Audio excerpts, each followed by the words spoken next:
Howdy guys. Been in kind of gear review mode for the last couple of days, going over some of my gear, reassessing it. If you watched my last video, you know I had an issue with Gerber's folding saw and the end result of that. But what we're talking about today are the two different machetes that you can run into Bass Pro Shop, or I'm assuming any big box store like that, and buy for a $25 bill. We've got a SOG and we have a Gerber. The SOG, which they call the SOGfari. You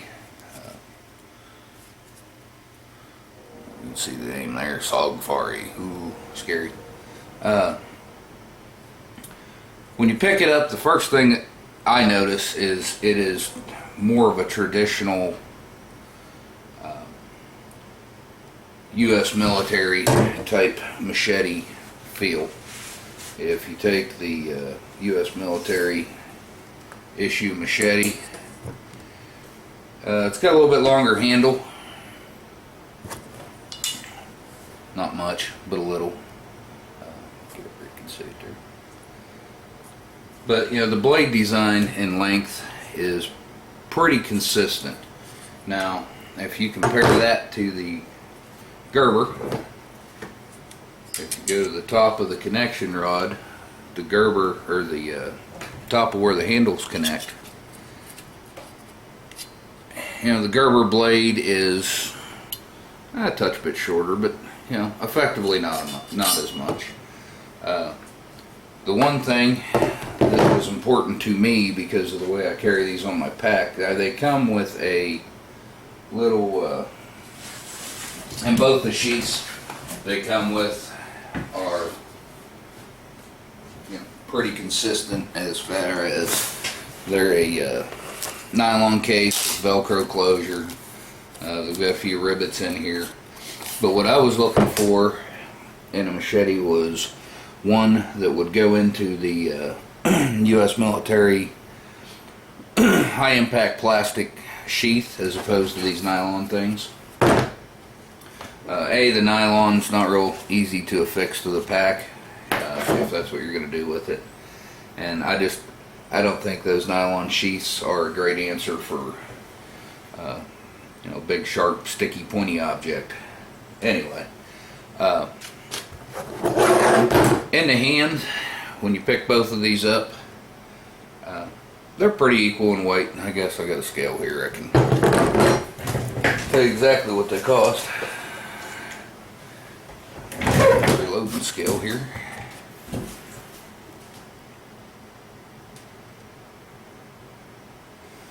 Get her zeroed.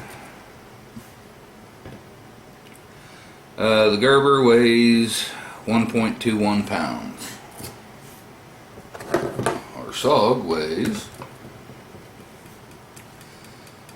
1.18 pounds. So if you're worried about a tenth of a pound, whether you want it heavier or lighter, you know,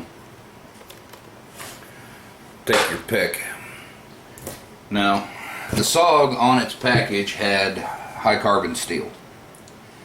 Out of the box, the edge is much better on this, in my opinion.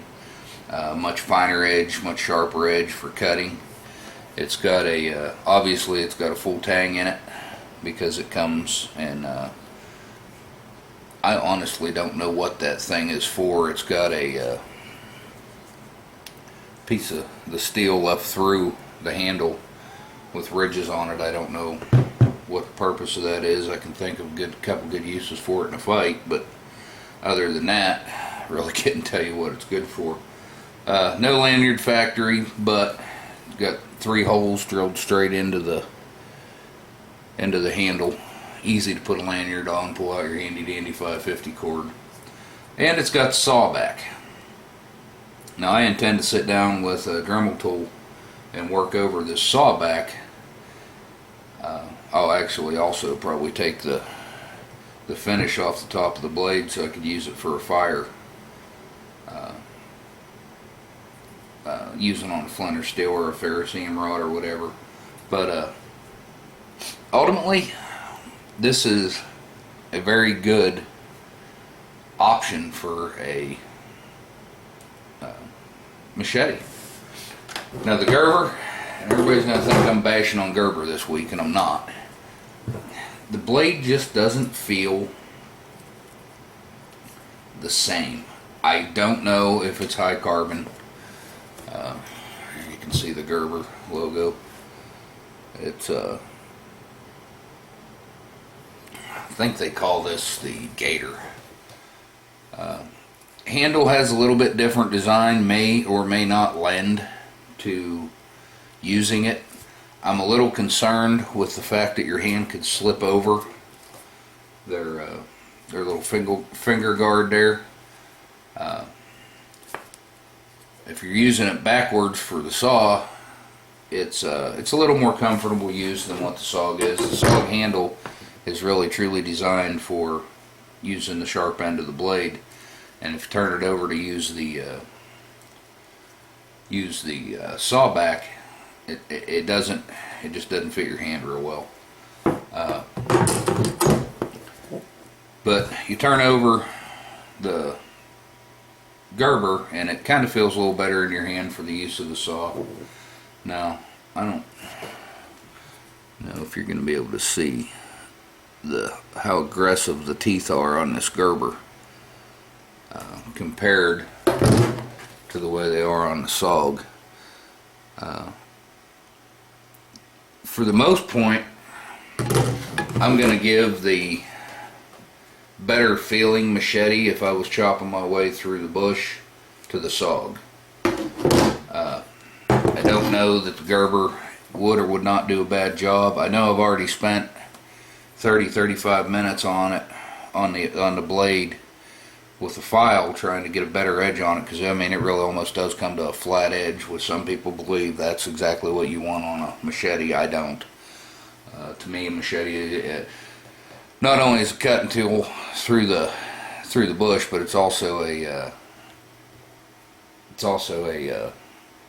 a big sharp knife. So I like mine sharp. Didn't feel a real need to do anything to the edge on the SOG. Like I said, I've been working on this Gerber edge I worked on it for about 35 minutes. It does come pre-installed with a good lanyard. If you're not sure how to use a lanyard, there's a number of ways you can use it, but ultimately it's to keep your hand from slipping over the handle and, cutting yourself. Not that most people use them on a regular basis. Most people use them to tie them down to their gear. So feel in the hand and cutting surface area, as far as the edge and all that out of the box, definitely goes to SOG. It just feels in the hand like a better piece of steel. Now the saw portions goes hands down to the Gerber. The saw on the Gerber is, I don't know if you can see them or not together, the saw on the Gerber is vastly more aggressive. And when I took them out and did a little bit of saw tests, and I guess I should have filmed it, but I didn't. It probably, and I was using fairing strips, 1 by 1 inch wide, but maybe 3/4 inch thick, just standard fairing strips. I use them in my target frames. If you know what the sticks that you throw in an IDPA target frame are, that's it. The Gerber went through it literally twice as fast. I mean, it was amazing how much better the saw was on the Gerber. The actual saw length on the Gerber, if you line them up here at the back, you've got, again, not sure if you can see it here, kick the light on. Again, you have a good 3 inches more saw length on the Gerber as opposed to the SOG. Hands down, the saw goes to the Gerber. I mean, it just, a much better saw, much more aggressive. It's got that straight up and down design where the SOG is tilted back towards you. Like I said, I'm going to take a Dremel tool to mine. Now they did try and cant the teeth a little bit, offset them, one leaning a little bit right, one leaning a little bit left, but I just don't think they're sharp enough.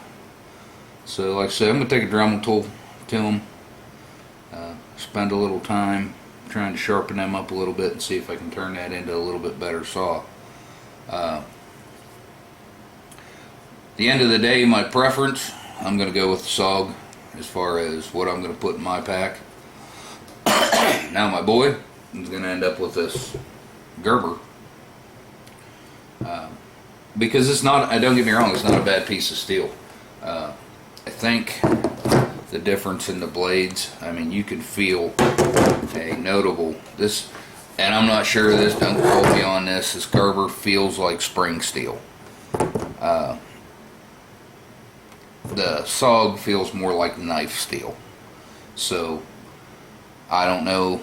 I know it said high carbon on the SOG as far as on the packaging. I don't know. You know, that also is what's their definition of high carbon. But either way, I think you can cut your way through the bush with either one. Like I said, I did a little bit of work on that. I got more work to do on this blade, on this Gerber, to get it to what I consider what I want a machete blade to look like or cut like. I'll get the file and the grinding wheel and all that stuff out and hack on it some more and get it down. It looks like it's going to start to take a good edge. Now with that being said, just after a little bit of file work I've done, it appears that I'm getting a little bit of rust on the blade itself here, which I just saw. But yeah, a little bit of rust on a machete edge, not a big deal. But it is, obviously is starting to rust where I did the file work. Anyway, that's kind of it in a nutshell for the machetes. Now the sheaths, I'm not impressed with the sheaths for either one of them. Is it adequate? Yeah, probably. Got a little belt loop on it, and it's got a Velcro closure where you take the one for the Gerber, throw it in there, run the Velcro around. It's got a nylon belt loop, which I'm sure you could rip the threads out of reasonably easy.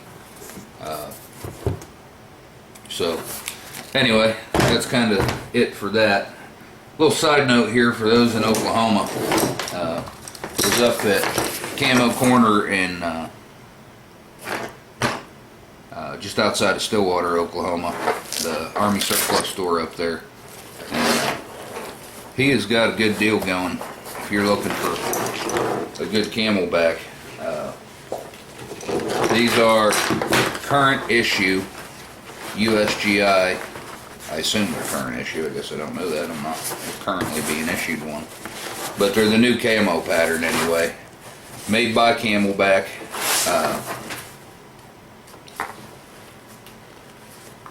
They've got the new digital camo pattern on them. Now what these do have though are brand new bladders in them, brand new bite valves. They got the really good one with the on and off and the good cap cover thing. But brand new bite valves, brand new bladder, brand new hose, used surplus carriers. Now I picked through and I found what I consider to be the best carrier, and but he's got these for 30 bucks, and for the big, and there's a price tag, 30 bucks. Hide that before the wife sees it. But yeah, to me this is a phenomenal option for an insulated camelback bag. I picked one up. I did go ahead and choose to get the ones with the straps on it. I mean, I'll put it in a pack, but I like to tuck my straps in when I put it in a pack and have that pack option, or the strap option, so if I did have to drop my pack for whatever reason, I could, you know, take my water bladder and not have to drop this way to carry water. Now I know some people in the bushcraft community will tell you, well, you know, I don't like water packs, because that should not be your only source of water and your only way to carry water, and they, you know, they get holes in them, and they, you know, you can punch holes in them. Yeah, I know all that. It's still a great way to transport water. I still carry a 1-quart canteen with a canteen cup on my gear. I do a lot of canteen cup cooking with all the cups out there you can buy and all that. I'm still a big fan of the good old-fashioned U.S. Army canteen cup. So I'll always have my 1-quart canteen, and I, you know, these water bag things here. They have another carrier for these, but you know, these are another option we keep around for water. Anyway. But, so anyway, that's a review of the knives, and a little bump on the camo corner out there and just outside of Stillwater. If you live in central Oklahoma, if you haven't been to Camo Corner yet, man, you don't have to drive to the city or Tulsa anymore to get to Army surplus. He's got a good selection of everything, and he's really adding to it. Right up into, I mean, he's got a selection of trucks out there if you really want a 2.5 or a 5-ton. But, you know, his gear is very reasonably priced.